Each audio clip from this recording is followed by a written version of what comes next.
Yes, you're still listening live to Echobox Radio, broadcasting from the Oyster Festival at the Melkweg.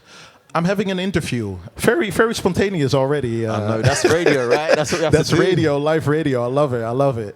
So yeah, I'm sitting down with Casskidd. Maybe for the people who are listening, who is Casskidd? What do you do? Okay, that's a great question because I've never been asked that question on radio before. You normally ask the people that question, exactly. right? So firstly, thank you so much, Joy, for having me here. My name is Casskidd. As you can tell, I don't have the Dutch lingo or the accent. I'm from London. I'm a broadcaster, DJ, producer, curator, and I run a label called Channel Alt, and I'm on BBC Radio 1 Extra. And I have a show on Tuesday nights, 9 to 11 p.m. called The Alternative Selection.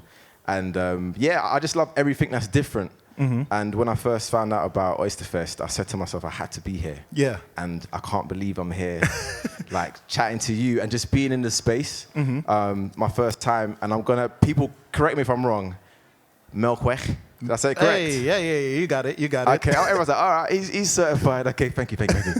So yeah, it's a joy to be here. Pardon the pun. So yeah. All right, thanks. So yeah, I have a couple of questions, right? Let's start really short from the beginning, like having a bit of background into who you are, because I was thinking maybe half of my musical education comes from 1 Extra. And wow.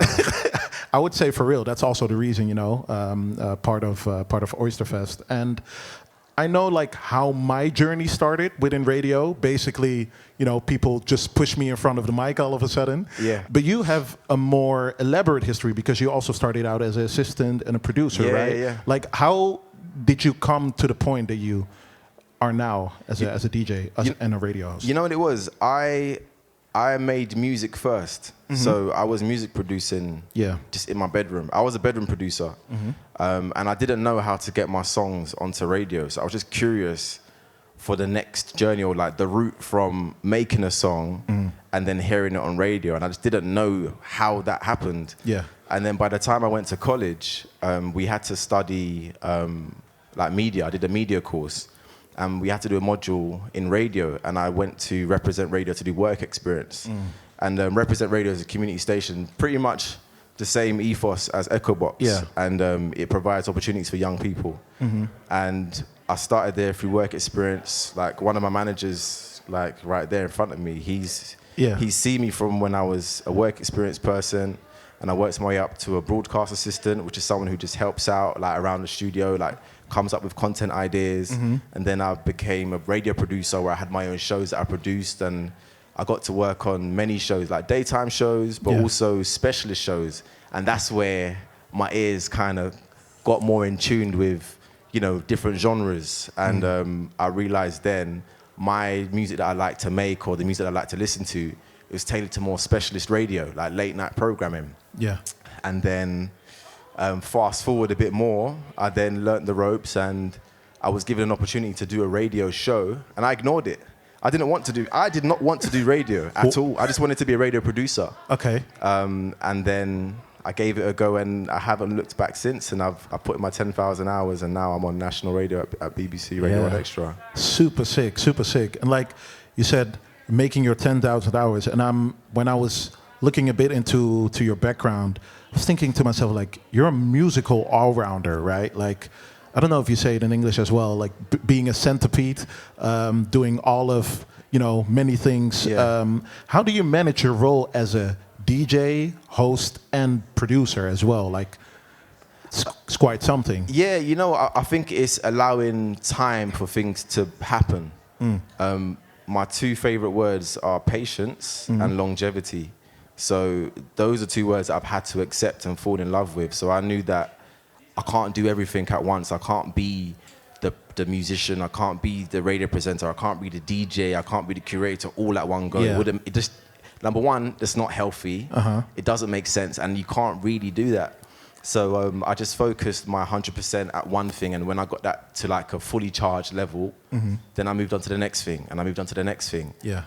So that's how I kind of was able to compartmentalize my talents, because especially in this day and age where we've got access to the internet, we can pretty much learn anything we want.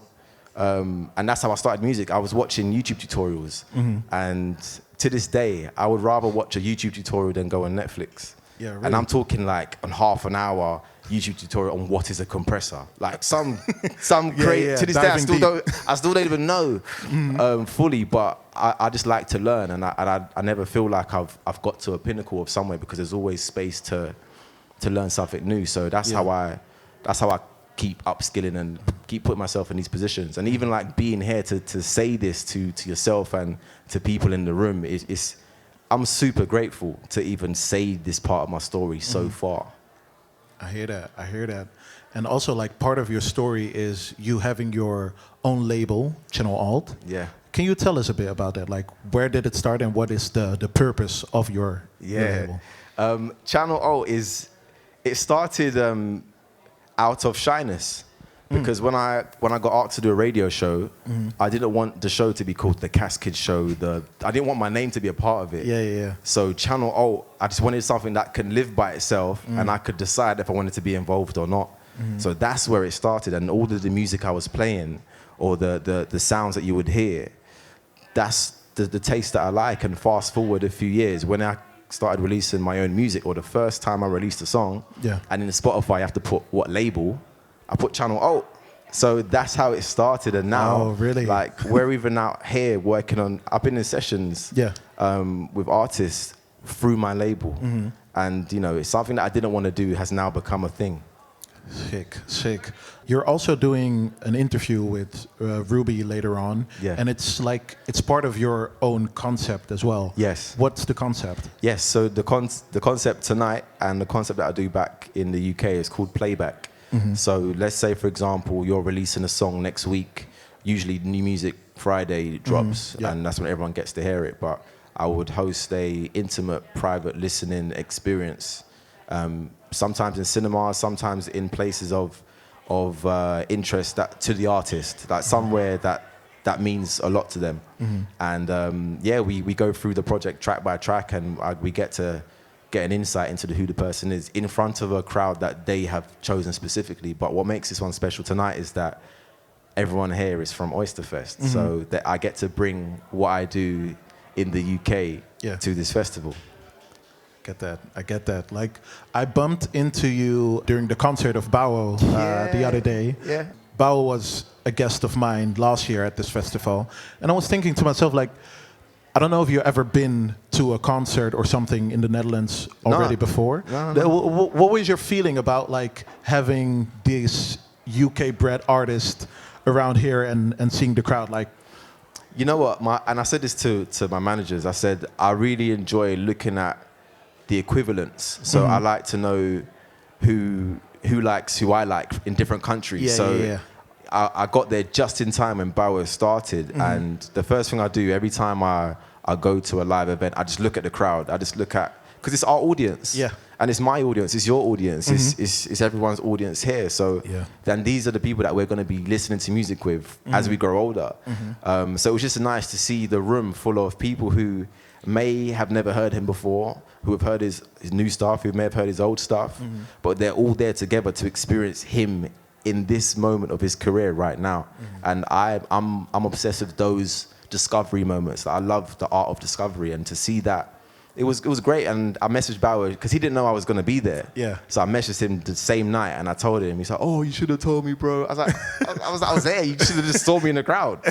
I just like to watch and study audiences when I see artists from different countries visiting each other. Yeah. Okay. And kind of like thinking about the connection, right? Where you said of like looking at audiences and having the same type of feeling. When I was listening to one of your radio shows, you were also talking about like connecting with the Dutch when you come here, right? Like, did you do that? You went to studio sessions already? Yes. Like, how did it go? And who were you working with? I was so how I usually do things is that the internet is free. Like anything you want, you can get. Yeah. And I knew that I was going to be in Amsterdam. So the first thing I did was to go on Spotify or go on a streaming service and look at artists from this region. And then I created a playlist of what I liked. Yeah. And then I just went on everyone's bio, looked for an email and said, I'm going to be here. I'm working on this with my label. Do you want to make some music? It's either a yes or a no. Yeah. I got quite a few yeses, which is great. Sick. And we went to a studio, Studio Descons. There's a store called Bonne, Bonne. It's in the center. Okay. And they've got a music studio underneath their gallery. And when we went there, when I went there, they said, "How did you find us?" I was like, "The internet." Like the internet. And everyone that went there, I got to connect with Zanilia and Humphrey Dennis. I was in the studio with Jasper and Jalissa. Hey, sick. I was hosting a show for them the other day. With super her dope. EP. Was it for her EP? Yeah.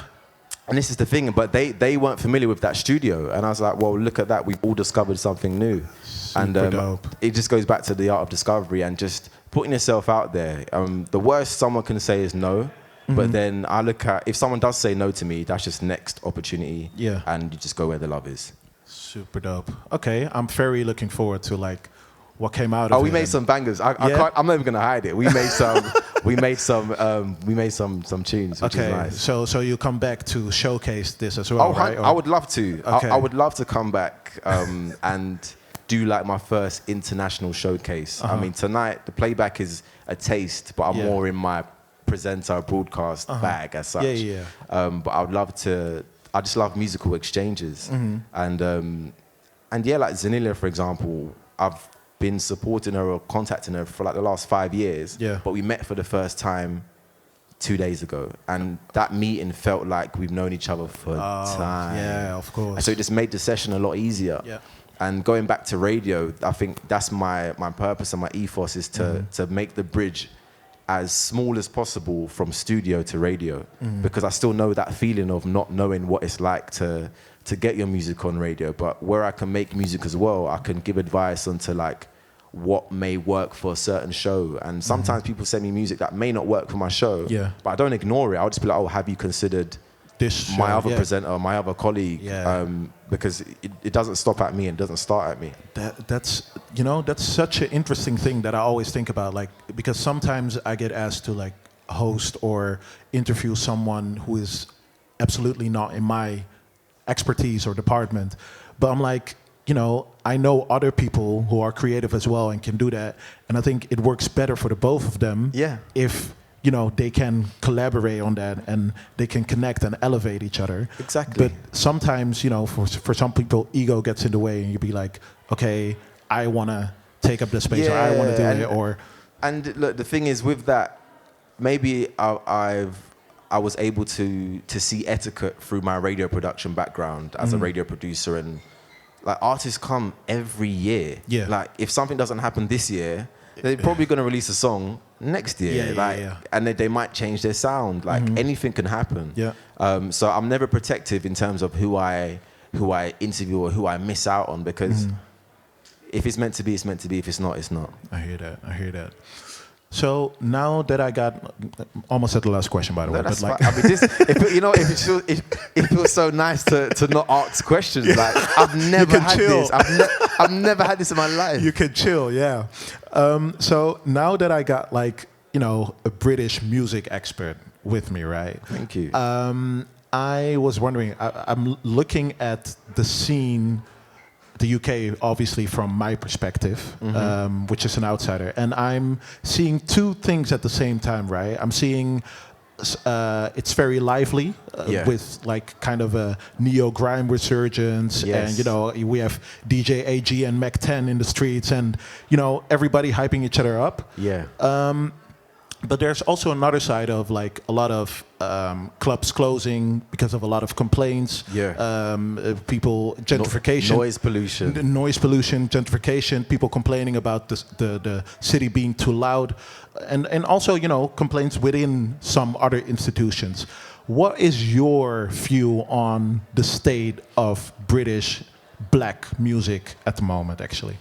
You know what? I've always struggled to answer this question because I never used to go clubbing because I would just prefer to be on YouTube and watch tutorials and make music. But as I've gotten older and I'm starting to make music and, you know, you start to socialize, there hasn't been that access. I never got to go to the iconic venues that people grew up, like generations before me. We don't have that anymore because the pandemic messed that up for us. Yeah.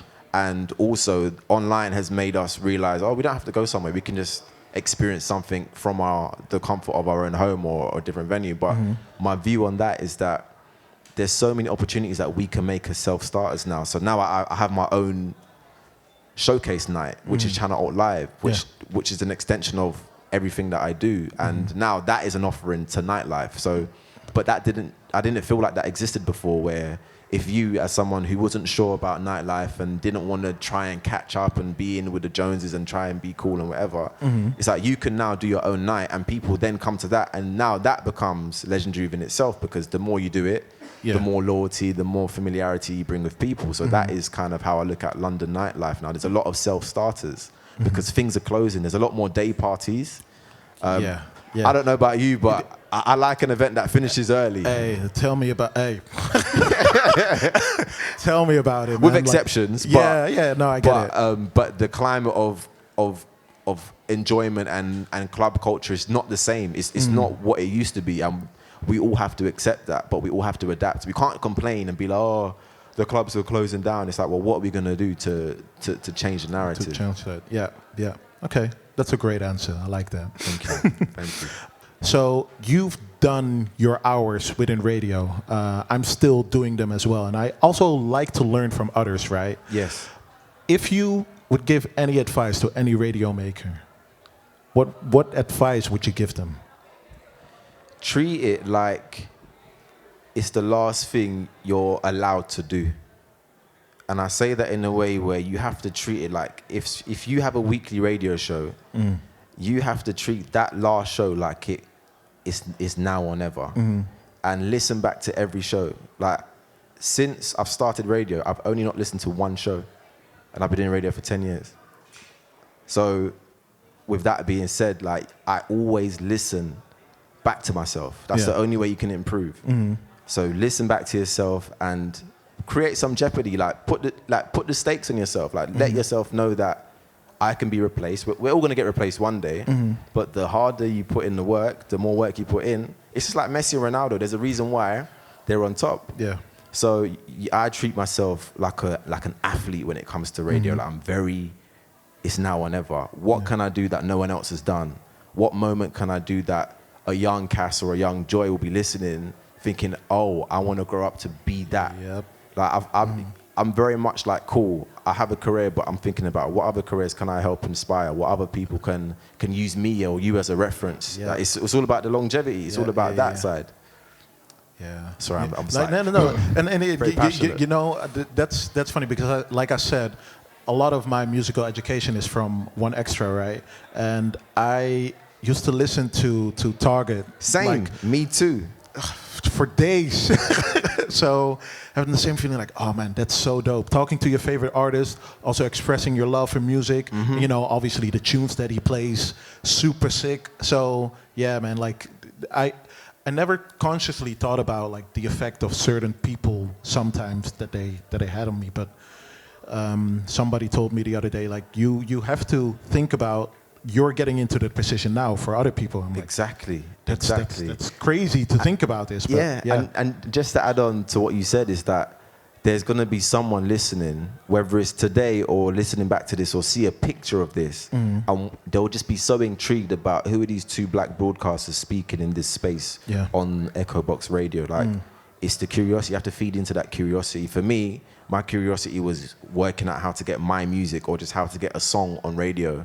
And now I have a career in that same question. Yeah. So yeah, man. And another tip, I have to say this, you have to GST, you have to get stuff done by any means. Like, always get stuff done. So if it means that you have to put in work while all your friends are partying or you're the one with the short straw, it's not a short straw. It's just, you've got to the opportunity quicker than other people. Yeah. Just invest in yourself in that sense. Exactly. All right. Hey, I want to really thank you for having this conversation, man. Thank you, man. I appreciate it, man. Honestly, it's like an absolute pleasure being here, and I'm looking forward to experiencing the rest of the festival. This is my first Oyster Fest, by the way, so everything is new to me right now. Hey, you're gonna enjoy it. I already know that. We're heading over almost to the which room is it? The outer zaal, where Ruby is gonna perform in a second. Yeah. We're gonna play a tune or two in between, but keep it locked here at Echobox, and we'll see you soon. Peace. Man, I Casskidd. Man United in 08, and we ball like Barcelona in 011. Clean. Coming like Lionel Messi. Clean. Coming like CR7. Clean. Coming like a header from Harry Maguire, cause we got the lethal weapon. Clean. Coming like a header from Harry Maguire, cause we got the lethal. Me and my guys in a ride. Me and my guys in a whip. Me and my guys on board. Me and my guys in the strip. Me and the girl them too. Bring all the girl them true. Just wanna vibe with you. Just wanna vibe with you. Yo, if they just wanna vibes and that, they know where the vibes are at, they're over this side. We ain't gotta dress it up in disguise. To the top shelf, the rest are just the mid guys, mid tier. To be sincere, let's just make a thing clear. They couldn't do a thing here. They just do it now and then, and that's the thing with it. I could do this every day like it was skincare. Yeah, and the last time I checked, them man still ain't got the vibes yet. You already know my step. Fresh white night crepe. Had it feeling flying, took a flight, yeah. They ain't never in my lane, I took a side step. And if we're talking levels, I could never be a side quest. You can put it on your sky bet, put it on your Akka and your bet slips. If crews on the set, it's electric. I know they're gonna stand, I can accept it. But now I'm everywhere you look, I'm like a tech fit. Yeah, I text it, respect it. I know the hating on the low, I can detect it. Anything and anything, I don't reject it. I just select it, protect it. They just got burner accounts online. Then on the curb when it counts, it's fine. Just don't mix up theirs with mine. Us man are outside on the front line. Don't wanna ball, but they didn't wanna grind. I want it all and I ain't getting left behind. When the words get assigned, I'm bursting the line. And we don't even need a cosign. You're done. Man United in 08, and we ball like Barcelona in 011. Coming like Lionel Messi. Coming like CR7. Coming like a header from Harry Maguire, cause we got the lethal weapon. Coming like a header from Harry Maguire, cause we got the lethal. Me and my guys in a ride. Me and my guys in a whip. Me and my guys on board. Me and my guys in the strip.